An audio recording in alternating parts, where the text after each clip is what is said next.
Hi, everybody. Today, February 18th, marks 20 years to the day of a very sad time in sports, when NASCAR great Dale Earnhardt Sr. and baseball great Eddie Mathews each lost their lives. Since most people know about Earnhardt, I will start there, and I'm using this poster I got when I was 8 years old from my mother to show you some of his old cars while I mention my point of view of what happened. February 18th, 2001, I'm 16 years old, watching the Daytona 500 with Mom and Dad and my late cousin Danny. And in the closing laps of the race, Earnhardt was third. And he wasn't going for the lead like most would expect him to. He was, after all, a 7-time champ of the Cup Series and was not afraid to move somebody out of the way to win a race. But instead, he chose to remain in third, keeping cars behind him. That way, Michael Waltrip, driving a car he owned, could run first, and his son, Dale Earnhardt Jr., could run second. Well, on the last turn of the last lap, as most of you probably know, Earnhardt crashed with Ken Schrader while trying to protect third. But he did succeed in protecting Waltrip's lead as Michael Waltrip won for his first career win, and his son Earnhardt Jr. was second. But Earnhardt and Schrader crashed on that last lap, and Schrader got out of the car, but Earnhardt did not. And though Schrader was visibly shaken in interviews after the race, I wasn't thinking anything too terrible had happened to Earnhardt. I mean, a few years earlier, he'd flipped a car and then continued in a race. They even showed an ambulance taking Earnhardt to the hospital, but I still was thinking nothing more than just a precautionary thing. Well, imagine my surprise a couple hours later when my mom called me and simply said, Earnhardt died. And I was stunned out of my mind and saddened.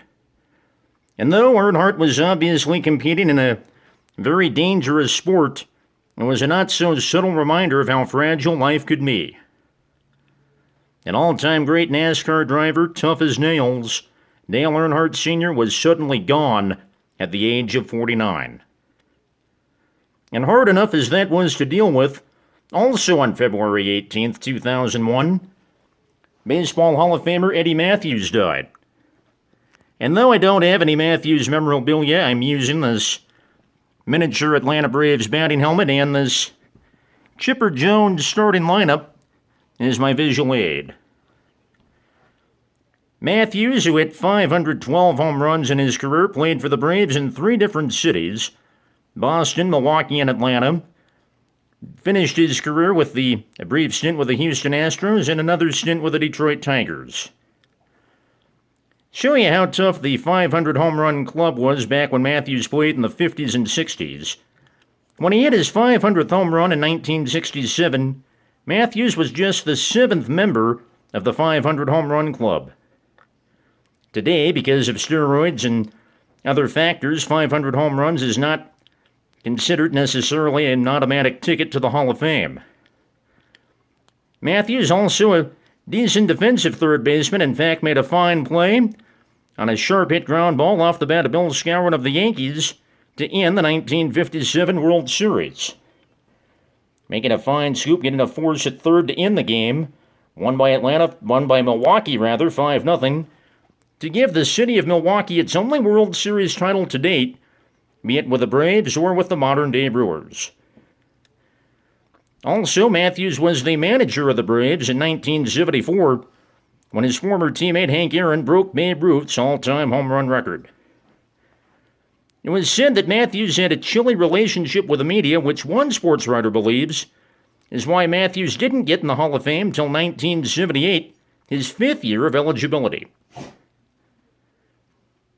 And though Mathews played for one team in 3 different cities, and like I said, ended his career with the Astros and then the Tigers, he admitted in an interview late in his life that he was down on baseball because not only were players not showing loyalty to their towns, but teams were not showing loyalty to their towns either. And it was hard to hear on February 18th, 20 years ago, that Eddie Mathews had died from complications of pneumonia at the age of 69. February 18th, 2001, a day that lives in infamy for me for the loss of two greats in sports, Dale Earnhardt Sr. and Eddie Mathews. I thank you for taking this trip back 20 years with me. I hope you're staying safe, hope you take care, and I'll talk to you soon.